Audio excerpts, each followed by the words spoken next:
पाण्याच्या विषयावर बोलायचं झालं तर कितीतरी अडचणी, कितीतरी प्रसंग होते. त्यात खासदार साहेबांनी मार्ग काढून आपल्याला हे नेरादेवधरचं पाणी गेले 23 वर्ष पाणी अडवून आपल्या तालुक्याला पाणी कधी मिळालं.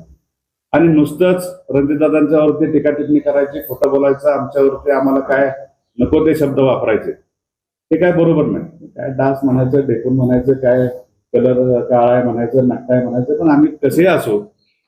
माहित आहे एक मच्छर, नाना पाटेकरांच्या पिक्चर मध्ये एक डायलॉग आहे, एक मच्छर चावला तर काय होतं, तर त्या पुढचं मी काय बोलत नाही.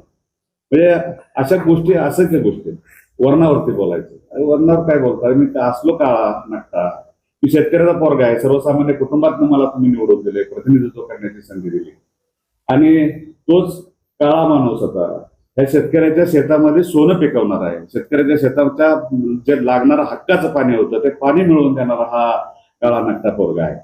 म्हणजे तुम्ही कायमच व्यक्तिदोष करत आलात, आमच्या नेत्यांवरती बोलत राहिलात, आमच्यावरती आता बोलायला सुरुवात केली.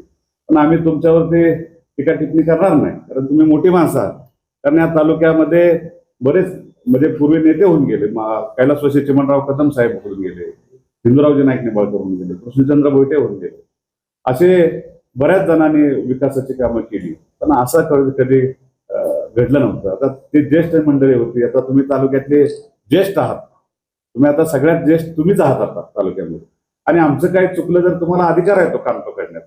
आम्ही असं म्हणत नाही, आम्ही जर चुकत असलं तर तुम्ही सर्वात आता ज्येष्ठ तुम्हीच राहिला आहात, आणि तुम्हाला तो अधिकार आहे आमचे काम पकडण्याचा, आमचं चुकलं तर आम्हाला समजून घेण्याचं, किंवा चुकलं तर सांगण्याचा, ते सुद्धा आम्ही तुमचं मान्य करू. ते आता पण तरी सुद्धा काहीतरी काढायचं, काहीतरी बोलायचं, पाण्यावरती बोलायचं. 26 गावाचा पाण्याचा प्रश्न आम्ही मांडला होता.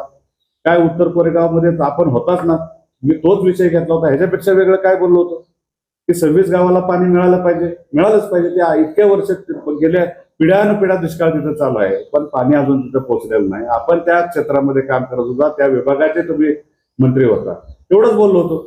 मग संबंधित विभागाचे मंत्री असल्यानंतर जबाबदारी असते ना आपल्या तालुक्याला, आपल्या मतदारसंघाला, आपल्या शेतकऱ्यांना न्याय मिळवून द्यायचा, तर तरुणांच्या हाताला काम मिळवून द्यायचं, ही आपली जबाबदारी. आणि जबाबदारी टाळून चालत नाही, आणि जबाबदारीला पाठीमागं सरून सुद्धा चालत नाही. म्हणजे ह्याच गोष्टी बोललो होतो. ह्याच्यापेक्षा काय तुमचं वेगळं कायच आम्ही काय बोललो नव्हतो. एबीपी माझा, उघडा डोळे बघा नीट.